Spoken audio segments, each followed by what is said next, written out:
Welcome back to the most exclusive podcast on the internet, the podcast that caters to the top one half of 1% of the boxing audience, the audience that only demands the very best, but we don't want to see like snobs. We want to welcome everyone to the podcast. This is Raul Marquez's Punchy with your host Lupe Contreras. Remember, we want you to join in. We want you to participate in what's going on here. We have fun with boxing. We bring you the latest topics, throw in a little humor along with that. Make sure you go to YouTube, Spotify, Apple Podcasts at Punchy Show is how you find us. And let me welcome in the star of the show. He is a former 1992 U.S. Olympian, a former IBF Super Welterweight World Champion, former broadcaster on Showbox, the new generation. And he is a man who is he's just shooting his DNA all over the boxing world. I mean, his championship DNA is just getting spread throughout. It started in boxing. Now it's in baseball. Diamante, the championships just keep accumulating among the Marquez family. Go ahead and post. Tell me what happened this weekend. And I just make champions, Lubina. That's what I do. But well, everybody knows how Liam's been playing baseball, man. We started this journey a couple of years ago, and Liam has come a long way, man. This weekend, we had the most memorable 5 days of our baseball experience, man. We were in what were we at? In Texarkana, Arkansas, for the DYB Regional World Series 7U tournament, and we won. We won the World Series, man. We won. We had some great games. It was a little bit of disappointing at the beginning in the pool games, Lupina. I was keeping in contact with you. We lost our first two pool games, Lupina, and we were like, everybody was down. I was like, man, I mean, we can't be playing Let's be like honest. that. You guys are getting your asses kicked early on, but you Yes, guys made a yeah, rock. You guys made a rocky comeback. oh yeah. It was bad, man.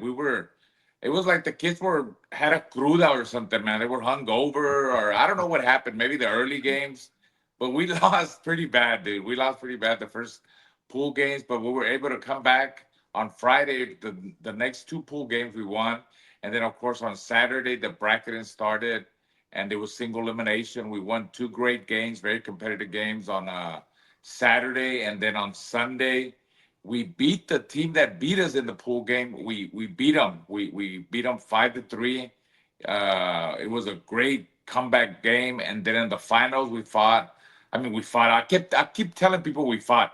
We played a team from Alabama, Lupin. I mean, this team was rowdy.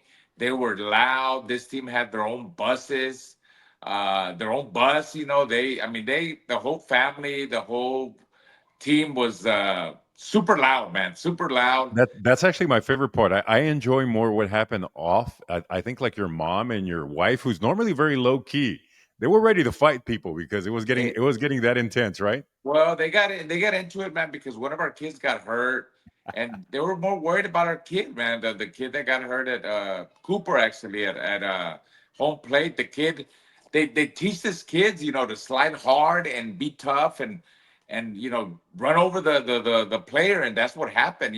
So uh, the other kid from Alabama hurt our kid, and the kid was on the floor, and the mom was talking shit, and then Jeanette and my mom were talking shit back to her. Hey, look, man, the kid is hurt, and nah, that's okay. It's baseball. Let's play. Anyways, they were going back and forth for a while How there. how close how close did they come to throwing down? How close was it? Nah, they didn't come to. They were not going to throw down, man. But it was a good, fight. Like just going back and forth with their mouths and stuff, man. But it gets intense. It gets intense. The fathers get intense. But man, we pulled it out. This team was so cocky. They were so confident that they were going to beat us. They were undefeated. Nobody had beaten them in past tournaments, and they were undefeated in that tournament. And we got the win, man. We beat them 7-5. It was a great weekend for us, man. It was awesome. Show off the swag. Show off the gear. Look at that. Yeah, I You got got a World Series. I got a World Series cap, for the memories, and I'm wearing the Raul Marquez new boxing studio shirt. It's still in the works. Oh wow! Can I Eventually, get one of those, or do I got to buy it? nah, you'll get one. Don't worry. We got to All talk. right, all right, cool. Well, But yeah, there's a lot to get that was to. our fact. that was our 5 days, man. It was fun. It was really fun, man. And the kids earned it. They worked hard, and we're happy. We're very happy. It was a We're roller riding high, coaster of baby. emotions. Riding high. You were keeping me updated the whole weekend. Let's face it, at some points it looked pretty bleak. It looked like they perhaps weren't going to do it, but man, they came Yeah, back. They came that's the back. fun.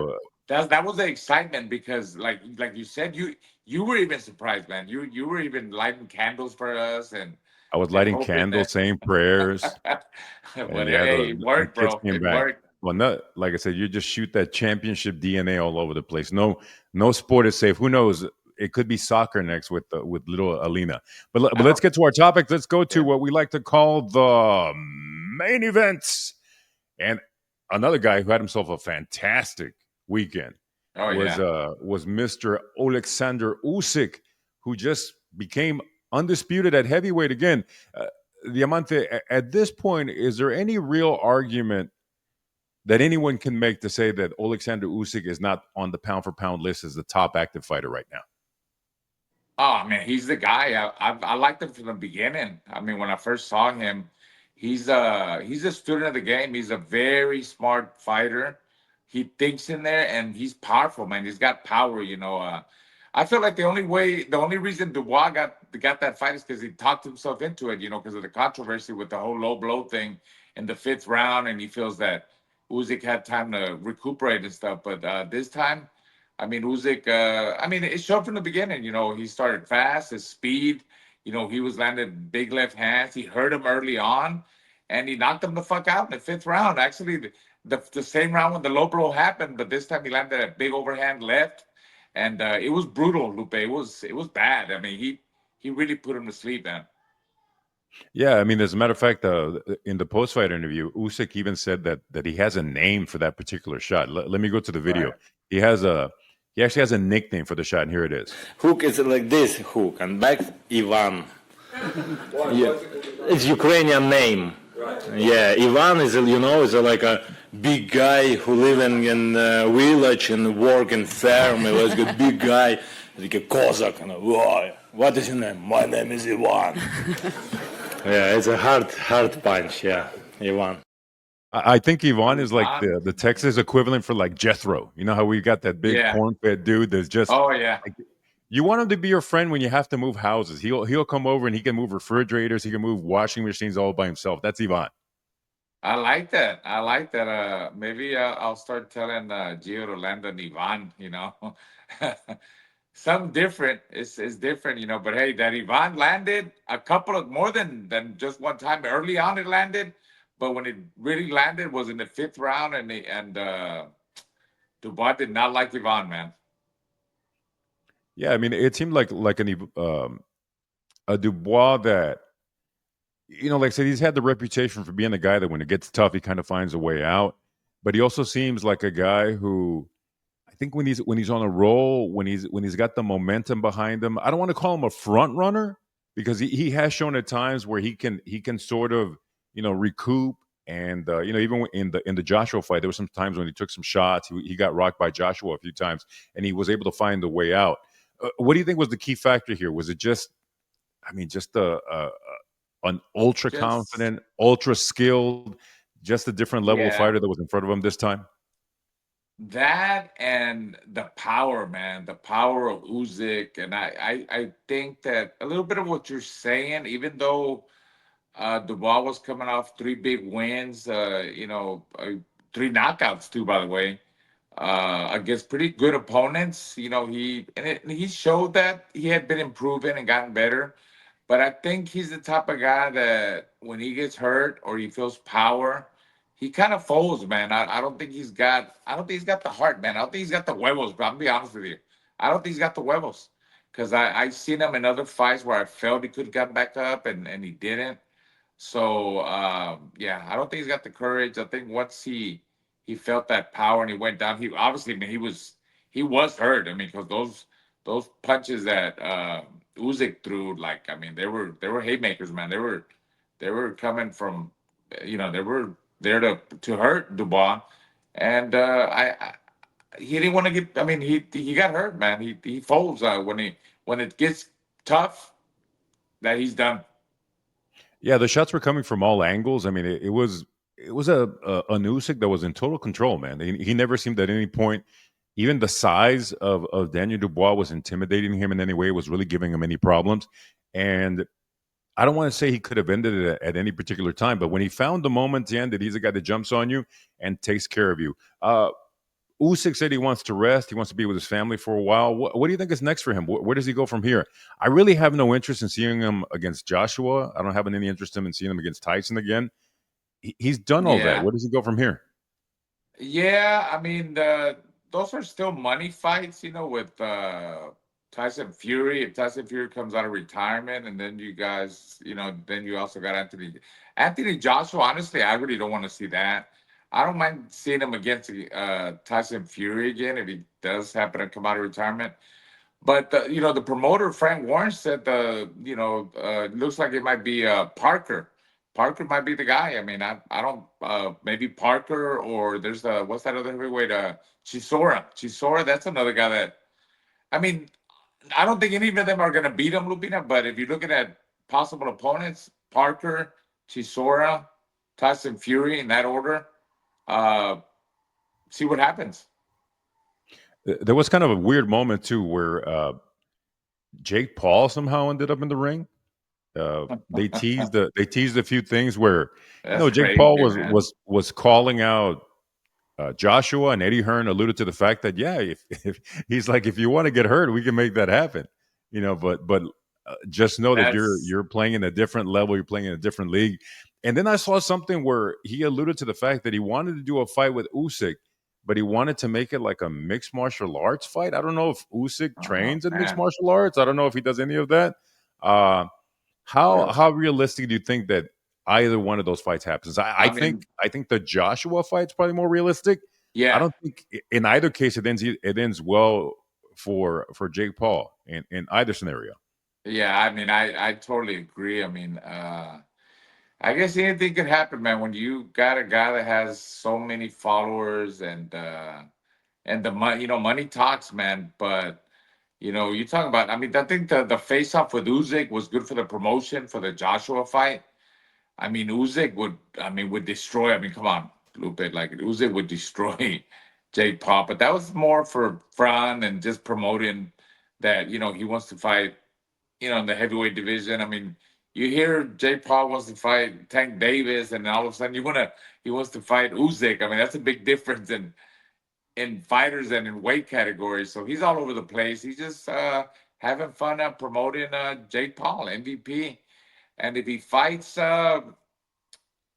AJ, Anthony Joshua, even though AJ, he's lost a couple of times, but and probably not the same, but that's that fight. I think Jake Paul's gonna get destroyed, man. There's no way that he's gonna beat someone like Anthony. AJ. Yeah, I think it's one of those cases where yeah, I think it'll if you promote it the way Eddie Hearn was promoting it as just a fun fight, something that that it's going to be a spectacle. You want to see Jake Paul get destroyed? Hey, I'm in. Let's it's a be a part of it. show. Let's get this done. It's a It's a show. show, And man. speaking of the show, let's give credit. We always make fun of like the melodramatic play-by-play, and they're like, "Oh, Nigel Kensington's in the crowd." But man, the British fans put on the show, 90,000 plus at Wembley. 90, You can yeah. you got to give them credit, man. They are definitely the hotbed for boxing. They really know how to do it right. Another fight that took place this weekend, it took place in Vegas. It was the return of Manny Pacquiao. He went up against San Antonio's own Mario Barrios in a disappointing result. I'll be Yeah. honest with you. A lot of people are screaming robbery. I didn't see a robbery. I mean, it wasn't the most exciting fight. It wasn't the most exciting fight. You saw Manny Pacquiao out there. You saw him giving Right. it his best at his age, and you also saw, I thought, a Mario Barrios that underperformed, taking into account what was in front of him. A very diminished Manny Pacquiao. What did you see, and how did you score the fight? Well, I mean, this is Barrios' second draw in a row, So the last one was his last fight with Abel Ramos. I think honestly, Pacquiao, I give him a lot of credit, Lupino, for age 46. he performed very well. I mean, he started off fast.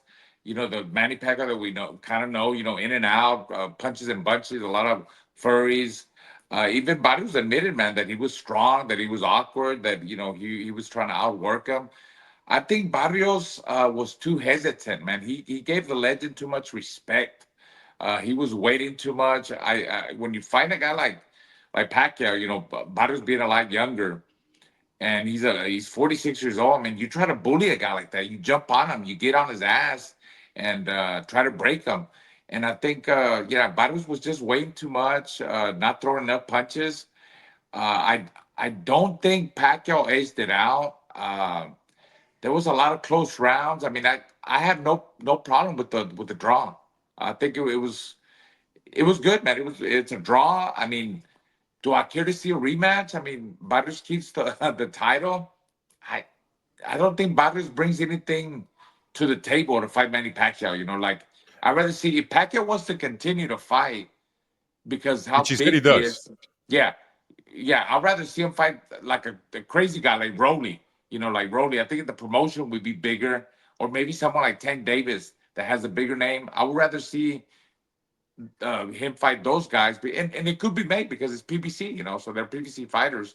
But Barrios doesn't really bring a name. The only thing he brought to the table was that he had the belt, but Pacquiao couldn't get the belt. It was a draw. So that's the way I see it, man. Yeah, I mean, he's not a particularly big personality. He's not a household name. Right. Rolly would be fun. It would be bombs away. Yeah. I think whoever lands first in that particular fight would probably end up the winner. Yeah. The one thing that I took away from this particular fight was the fact that when I was watching Manny in there, his lower body still looked like prime Manny. His upper body kind of had like a dad bod feel. Um, Yeah. and it was very nostalgic. You wanted to kind of go back. I mean, I was there when he was fighting Morales, when he was fighting In his prime. Marquez. In his Yeah. prime, when you saw Yeah. top, sharp, filoso Manny Pacquiao, and I wanted to see that, and I just wasn't seeing it. And it's one of those things where I think it reminded me a lot of when people. I also got to do a lot of the last fights for Chavez, as we spoke on one of the previous episodes, and it seemed like people wanted to be nostalgic. They wish they could have gone back in the time machine and seen the prime Chavez, or maybe even recently when people wanted to see the prime Mike Tyson, and you were just Uh, getting a poor facsimile of Yeah. what it was, and that's kind of what I saw on Saturday night. Yeah, people don't understand that, like when Jake Paul fought Mike Tyson, it doesn't, they don't understand that father time. They don't understand, they expect to see the same young Mike Tyson when you would go to the refrigerator and get a beer, and by the time you came back, he knocked out a guy in one round, or two rounds. That's not gonna happen, man. As you age, your reflexes, your footwork. I mean, you still. I feel like it's true. The power never goes away.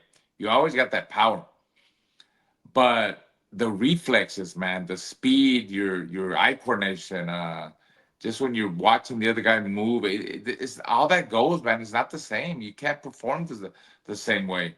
And you're right about how people think, they wanted to see, Pacquiao be the Pacquiao of the past. And that's not going to happen. And he looked good because Barrios allowed him to look good. I don't think Barrios was putting enough pressure on him, or trying to push him back, or throwing enough punches to see the older Manny Pacquiao. That's why Manny kind of looked. I'm not going to say he looked like the old Manny, but for his age, Lupe, I think he looked pretty good, man. At 46, dude, I remember when I was 37, dude. My reflexes were not the same like when I was 27. So can you imagine 10 more years, man? So I gotta give him that for getting in shape, going through a full camp, which is not easy. How many times have I told you I'm gonna start running? I'm gonna start doing that, and I'll do it for 2, 3 days, and then I'm like, oh, I don't know, man. My Well, legs hurt. everyone keeps adding that disclaimer for his age, and I understand it, and I agree. I think he looked fantastic for a guy who's 46 Yeah, going up against a much younger guy, and I yeah. agree with you. I think it was a combination of a Mario Barrios who, I don't mean this as an insult, but he's just not an elite champion.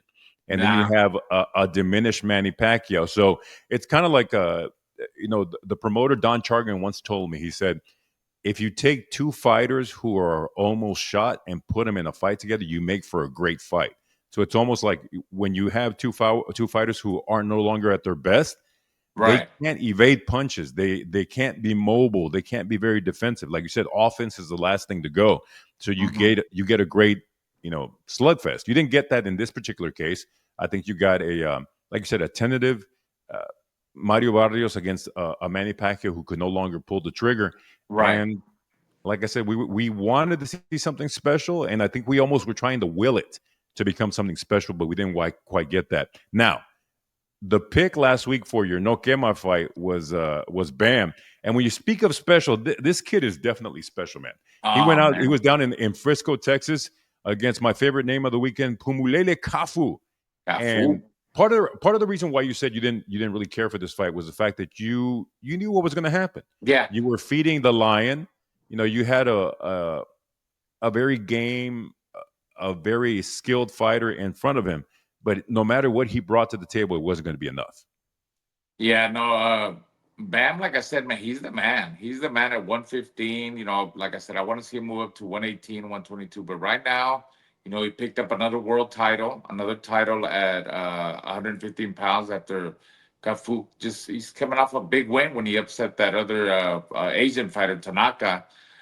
He put up a fight. I mean, he was tough. He took a lot of hard shots to win. He to me, he got it beaten, man. Like Esteban just made that ring smaller, and you could see where he had him on the ropes, had him on the corners. He was punishing him every round. Cafu was trying to counter. He would land some counters, but not enough power. Nothing to really stop Bam from making that distance smaller, making that ring small. He broke him down. He broke him down. It was a great performance by Bam. The kid shined. He could fight. He's a bad little dude, man. He's a guy who, very different style, but he kind of reminds me a little bit of Lomachenko with some of the angles, and more Yeah, so in the fact that once he gets into a rhythm, you got problems, man. And he seemed like a yeah, guy that, as the rounds went on, he saw that there wasn't anything that Cafu could do to really hurt him or give him right. any problems. And he just, once he gets rolling, he gets in that zone, so to speak.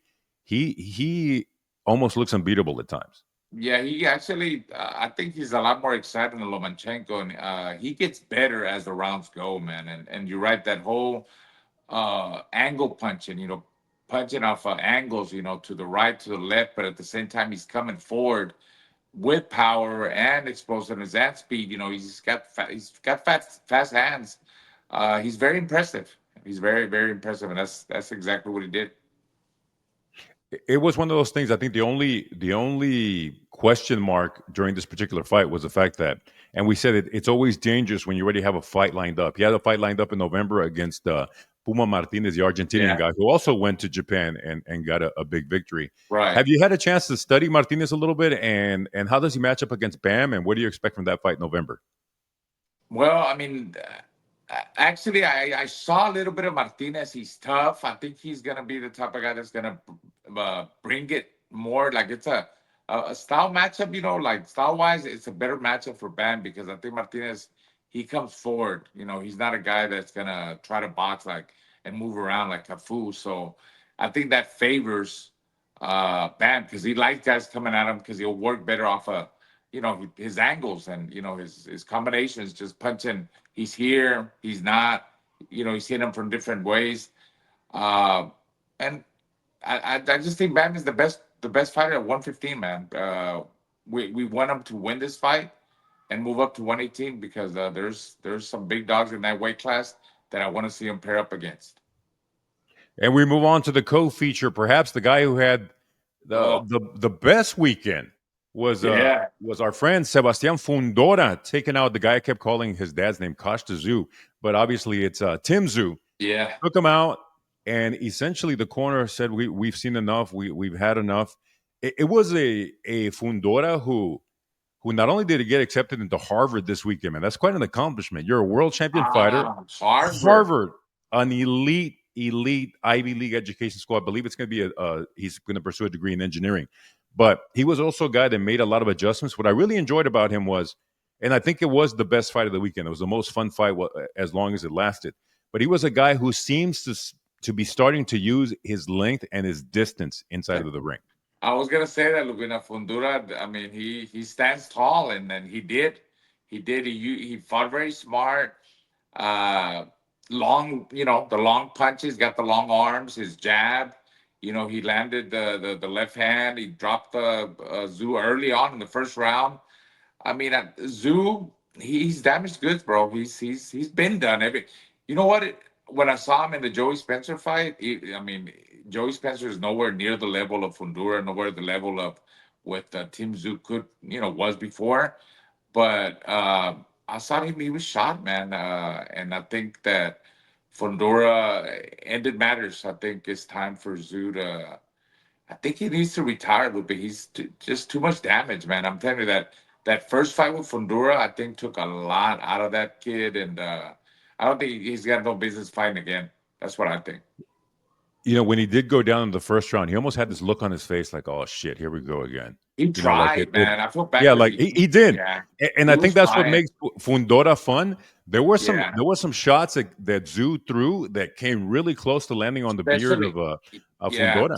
especially in the seventh round, right before they stopped it in the corner.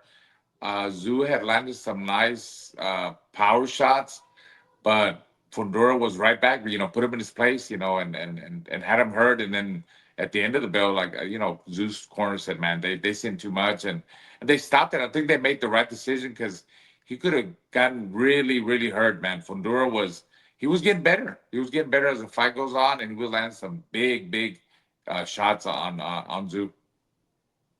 Now you've shared your opinion on what you think should happen with Zoo. What do you think happens with Fundora? What's next for him? Fundora right now, he's one of the best out there. I mean, there's Ortiz, but can you imagine a fight between him and Virgil Ortiz? I mean, that would be crazy. And the Russian guy, Mortalazayev, is that his name? That Murtazaliev, would yes. yeah, Mortalazayev. That's another tough fight. Um, Duran Ennis, I mean, I think he's scared, Lupe. He's scared to fight him. I don't think he wants to fight uh the Tower Inferno. I mean, I'm gonna be honest with you. He's talked about it, but he says he needs a couple of tune-up fights. I don't know, man. It's So, such an but imposing guy. I mean, when you see him in there, like I said, now that he's starting to use his length, yes, he's becoming a real problem. And I think actually, with him using his length again, like we always think of Tommy Hearns, but he's taller than Tommy Hearns.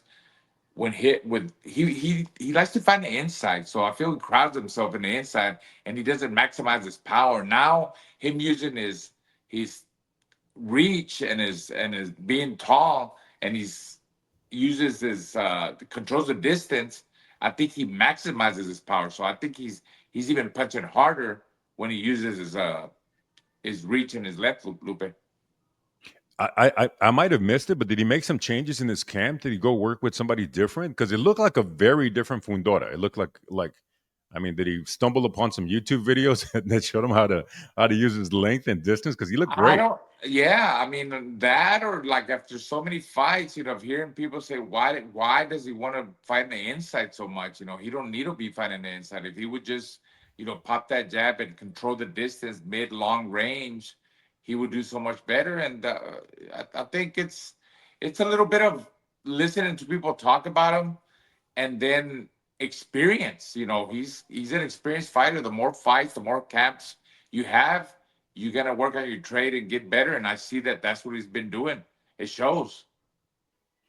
On the undercard, Isaac Pitbull Cruz took on a late sub in Omar Salcido, and he had a great performance. It was a guy that Omar Salcido is a guy we've had on Pro Box TV, and when I saw that he was the late sub filling in for Angel Fierro, who had some issues making weight, and apparently the weight cut was so severe and so drastic that he had to pull out of the fight.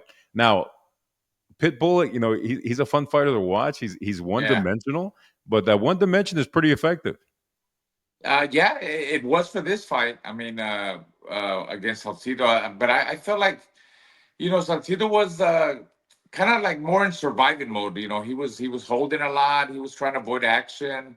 of course, the pressure. He felt the power, and not only that. I mean, he came in and what in a week's notice, 2 weeks notice, whatever. It's hard to come in like that. You really No, don't. he came in. He came in on a few hours' notice. It was basically he Or a accepted the few fight hours notice. the day of. Yeah, Yeah, yeah. that When makes it he even was on he harder. was on the undercard, and then when Fierro was forced to withdraw, I believe like the day before the fight. I think it was a case of, even though perhaps he felt he wasn't ready to take on this type of a challenge, it was one of those things. Well, hey, screw it. Let's see what we got and let's see what we can do. That and a payday too, Lupe. But I think, I mean, Salcido took his power. But again, like I said, he was more on survival mode. He was holding a lot, and with a guy that doesn't take any risks, there's more trying to move around and survive. It was hard for Pitbull to really land some good, solid shots to get him out of there. Had Salcido taken more risks, maybe Pitbull would have gotten out, get him out of there. But you're right about like Pitbull's style. He comes forward, but uh, uh, you know it's pretty easy to figure out. I mean, a guy like El Rayo Valenzuela figured it out pretty well. He boxed him at times, he attacked at times. If you give him a little bit of movement, angles, don't stay in front of him, that's the kind of style that gives him a lot of problems. And Salcido wasn't able to do that. I mean, he's a guy that I think you can have him in a lot of fun fights. I do believe he's a fighter with a fairly low ceiling. Where, like you said, once you combat that aggression that he brings to a Yeah, fight, there's really not much else that he has to offer. And he's got power, but I think once he gets into the 140 and the higher weight classes, that power just doesn't translate. What do you see next for him? Is it just a matter of, fighting another, maybe a Filipino is going to stand there and trade, or maybe finding another Mexican is going to go toe to toe with him? I can't think of many other options, really. I mean, he's with PBC, so a fight that he could try to get that rematch with El Rayo Valenzuela, try to get that win. That would be good for him, or some of the other big fighters. But I don't think Rolly, I don't think Rolly's gonna want to fight a guy like Pitbull. I don't think you got Devin Haney, those guys. You got the bigger names, the bigger stars. Tank Davis. I don't think Tank Davis wants to fight someone like Pitbull again. So I think he's gonna work himself up in some kind of way. Maybe if he fights Venezuela, gets that rematch. You know what fight would be a crazy fight if that could be made? Subriel Matias and Pitbull, because they both come forward, Lupe. They both like to exchange. I think that would be a fun fight if they could make that fight. I wouldn't mind seeing that, Subriel Matias and Pitbull. That would be a train That's wreck, man. I mean, miles away, you dude. got it. I would give the power advantage to Matias, but the Yeah, conditioning advantage definitely goes to old Pitbull. And it we've would. seen that once Matias gets into the later rounds, that gas tank Yeah, gets pushed really hard. it would be interesting. Another Mhm. Yeah, another fight on the undercard that it's really hard to say where these guys go from here. You had Figueroa against Joet Gonzalez. Joet Yeah, Gonzalez is a guy that a very good fighter, but he's always, I don't want to say he's had bad luck, but obviously when he's gone and taken that next step up, he just hasn't been able to make that leap into the upper echelon, or capture a world title, or just be considered among the best. And then you got a guy in Brandon Figueroa, whom I don't think there's a single thing that he does in the ring that any boxing trainer in good conscience would teach somebody in the gym. Everything is well, it's you so got to. awkward. Yeah, yeah. He got a new trainer, Manny Robles, but it takes more than one fight to get used to your trainer, because I didn't see no changes in Brandon Figueroa. I mean, you see the way he fights. He comes forward. He's very awkward. He comes in with his head. He's swinging wild. He does punch from different angles. Sometimes he's real open. He stays open.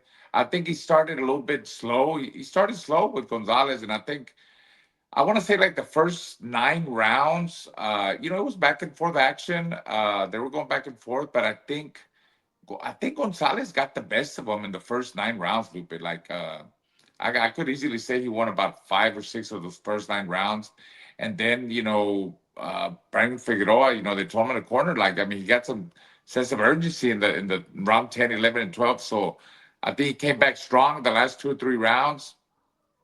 It was a close fight. I thought it was a close fight, and Yeah. they gave it to Figueroa. That's what they Yeah, thought. like I said, It was good. Joed has always been a very tough luck type fighter. Has never been Yeah, quite able to just get past that cusp. To me, Brandon Figueroa. Obviously, he's had success with what he brings to the table, but right. he also seems like a type of guy that he reminds me a lot of like a Deontay Wilder type fighter, where he is what he is. I don't care who you put him with. I don't care what you try to teach him. Once the bell rings and he gets hit, he just resorts back to who he is, and Yeah, that's the brawler slugger type. yeah. That's his style, man. And any guy that it's a halfway decent boxer, it like some of the other champions like Angelo Leo. He's a good. We had him on Showbox a couple of times too. I remember he's more of a boxer puncher. Them are the kind of guys that are gonna give him problems. When he gets matched, he's got to be very carefully matched. He's got to be matched with a guy that's gonna stand there and fight toe to toe with him. Also on Saturday night, Pacheco took on Macumbi, and he had a bit of a it was also a fight where he seemed to fight very carefully. He Yeah, wasn't the slugger. I was looking for him to probably make a statement coming off what happened with Shiraz against Berlanga and just so many opportunities that are out there at 168. But he seemed to be a guy that was very content with getting the decision. Against a Macumbi who was coming off a stoppage loss to our friend Caleb Plant, mhm. and I was looking for a star-making performance, and I just didn't see that from Diego Pacheco. No, I think he just decided to play it safe. He used his jab, was very polished. He was controlling the distance, and hey, McCumbie's got power, man. So he was trying to bait him in. McCumbie was trying to bait him in and land his power shots, but Pacheco was smart. Just control the distance, won the rounds, did what he had to do. This is the second time he goes the distance. We saw him in his last fight against Steve Nelson. He went 12 rounds. So look, I look at it, he's a young fighter, 2 fights. He goes, 12 rounds. You need that experience. You need that confidence to know that you could go 12 rounds against good opponents like Steve Nelson and McCumbie. And it's a good win for him. These 2 fights is going to grow from that, and it's going to help him in the long run. He's ready to fight for the world title. He said he's or fight anybody in the top 10. You got the guys like Billy. That's a tough fight. You got Shiraz is there, Canelo, but that's not gonna happen. What about Resendez? Resendez who beat Caleb Plant. That would be another good fight. So, uh, yeah, it was a good win, good experience for him against McCumbie. That brings me to my question. You read my mind. I had here on my notes. Obviously, he picked up a couple of regional titles, WBC, WBO regional titles. Yeah. Out of that new crop of 168ers that you mentioned, Resendiz, Mbili, Shiraz, as well as Pacheco, how do you rank them? Who's the top one in that little crop, and who's at the bottom? How do you see that? Well, I had it like I really like Pacheco, but after his last two performances, we kind of like just decided to just let me get these victories. I mean, he's not number one, but I really like him, Billy. He's dangerous, he's powerful. But the way Shiraz looked against Berlanga too, man, they're up there. I think between Shiraz and Billy, I rank him up in the number one spot right now, Lupe. And we move on to my favorite part of the show, the undercard, where I like to have fun, where El Diamante, and as we always say, there are only 4 subject matters you can talk about. You can talk about boxing, you can talk about money, you can talk about sex, you can talk about Raul Marquez. Now we're talking a little bit about baseball, since your DNA has Oh, you're gonna found its put me on the way spot? How much baseball I into know? Come on, championship. bro. No, I'm not going to do that. It's Oh, actually it's okay. the return of one of our segments. As I said, you don't keep up with much, so it's my job to basically let you know what's going on in current events. So we bring Okay. back Las Noticias, Yes.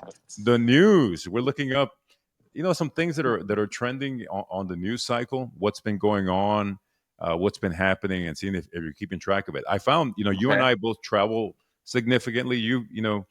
We fly here, we fly there. You're mostly doing it for pleasure now. You're driving to Texarkana, Yeah. Paris, Texas, Longview, Texas. But when we get on flights, I stumbled upon this story, and it was a story from Europe. Apparently, there was a Lufthansa flight where for a good 10 minutes, the plane had nobody that was conscious in the cockpit. Apparently, the co-pilot fainted, and Ah, the captain had gone to the bathroom, and he was in the bathroom for 10 minutes. I can only tell you one thing: he was dropping a number two. That was a number two. So they a flew. deuce. They were dropping the deuce. They were flying from Seville to Frankfurt, and apparently the captain was, taking care of his business, letting it do what he has to do. And the co-pilot fainted inside of the cockpit, and nobody was flying the plane. Nobody knew what was going on. Dude. I've had a few adventures coming up recent or happening recently. We had an emergency landing in Midland that I told everybody about. Been stuck on the plane for a couple hours on the ground because lightning was going off. But my one question, my important thing: do you drop deuces on the airplane or not, Diamante? Or do you wait till you get to where you're going, or do it at the airport? I never. I make sure that I go before the plane takes off. Of course, at the airport or at home, whatever. But I've never dropped any deuces on a flight. I'm like you. I have like this unfounded fear that something It's is going to go weird. wrong. Yeah. I would feel And like a then you're pigeon. stuck Like, there. Then you're stuck there, bro. Can you yeah, I imagine? mean, like I'm like pigeons. Only pigeons, poop in the air. And then plus, just knowing the fact that all these people's butts have been touching that seat, and Ah, and you know what ah, scares me too is like when you flush it, it makes that suctioning sound. I'm always afraid that like you're you're gonna gonna get suck stuck your there. ass. It's gonna suck You're my gonna ass, suck your ass in. and I'm gonna get stuck there. But you know what I also fear? I fear that somehow I'm gonna use it, and it's gonna be like a massive one, and that the toilet is gonna be backed up, and we're gonna have to make an emergency landing somewhere, and they're gonna be like, Oh my god. excuse me, passengers, we have a problem with the bathroom. And then some woman's going to miss like her daughter's wedding, or somebody's going to miss a graduation. And it's all going to be because I got stuck doing a deuce No, on the no, but airplane. what So, about what about I know you've been there, like when you're sitting close to the restroom and there's people that have oh, yeah. got some dude and Oh, you know, porque when they yeah. open the door, dude, I mean you can smell that shit, bro. With that It mierda, just bro. hit you. Have you ever gone in there and you see the marks still inside of the toilet bowl? Oh, dude, yeah, and you see that The you gotta worst flush it part, again. Hold on, oh, Lupe, you gotta yeah. flush it Or what again about the because people that forget to flush? there's still a little piece like it's gotta, There's still wash remnants. There's out. still remnants. Oh Anyway, my I think god. we're losing our select few followers talking about the subject. Now you're involved in baseball, and I know your kids love Orbit, who is the Orbit, Houston yeah. Astros mascot. There was a story recently about the Cubs announcing a new mascot, and I think they may have accidentally put the wrong picture on the screen. Now we turn to mascots. The Chicago Cubs, they introduced their new mascot, their first ever mascot, Clark the Bear. Described as a young, friendly cub who can't wait to interact with the kids. Also worth noting, he doesn't wear any pants. I think that is a gag photo. If we can switch to the next one, he also... What is the deal with mascots not wearing pants? I don't think Orbit wears pants either. He's just walking I, around with it all. Well, he is. The I, good thing about it is it Orbit all is an runs alien. together, I think. It runs off like I don't know. His uniform is a little Orbit bit, is an alien, so I don't know. yeah, Maybe his stuff is elsewhere. Maybe I don't know how they reproduce. and his back But and his if back or something. it could be in his bag, maybe they put it in the armpit somehow. I don't know how they do it. But anyway, so apparently someone put in the wrong one, and the bear has had his entire junk hanging out. But you see that a lot. How come? Why don't they give? Donald Duck walks around with no pants. Porky Pig walks around with no pants. Winnie the Pooh You would walks around that's with kind no of, you know pants. what? I never looked at it, that Yeah. way, and that's kind of weird because I mean, that you know little kids are gonna be into this uh You would think they would you ask know questions like, "Hey, why why isn't he wearing pants? What's going on?" yeah. My friend Adam, he comes up with all these different things. He calls it when you get down with somebody and you're just wearing a shirt and no bottoms. He calls that doing it Winnie the Pooh style because I never heard that one, bro. yeah, because you're wearing shirts Yeah, and yeah. no pants. Hey, now you and I we live in an area that not so much anymore, but like especially when you moved in and then when I moved in a few years later, it was kind of woodsy. You would see a lot of strange animals walking around. I know you've got wild pigs in your Oh neighborhood. man, well, it's the livable forest over here. Kim was it, The man? We livable see all forest. kinds of, yeah. I've actually had a bobcat jump on my hood. And if you're not from Texas, a bobcat is kind of like a mountain lion. Picture a neighborhood cat, but about probably 5 or 6 times as big, That's and scary, man. who could I take your didn't know you face had off. a I didn't know about the bobcat Yeah, for real. it Yeah. it left the claw marks on the hood of Oh one of my man. old cars. Yeah, but anyway, so recently there was a news report that said that someone saw a strange animal walking around, and I want to see if you agree with one of the witnesses what they had to say. And take a look at this video showing what appears to be a large wildcat strolling through a Rochester, New York neighborhood, and it's going viral. Rochester police say officers became aware of the video, but say no reports have been substantiated, except now we're hearing from a man who says he came face to face with it. I see the people, I just see some big just walking, just right over here, right by the bush. They went right over here. I swear, I promise you, they went right over there. And they said, "Rawr!" And I just kept walking. I seen me, see it. So in my head, I'm like, nah, I gotta go, man. I'm out. I don't play with lions. I don't play with tigers, bears, nothing with the wild. I don't play with those. I promise you. I don't even do roller coasters. I'm good. Now let me ask you this, Diamante. If you were somewhere and you saw a bobcat and you saw it see it, what would be your reaction? How would you deal with it? Dude, I don't know, man. I would be first thing I'll try not to panic and not run, just kind of like ignore it and walk away a different way, man. I don't I hope I never run into one. Yeah, like those pigs in your neighborhood. People think pigs are docile. Pigs are violent. Oh, the boar, the wild, yeah. Yeah. Have you seen the teeth on them? They got like these giant, these.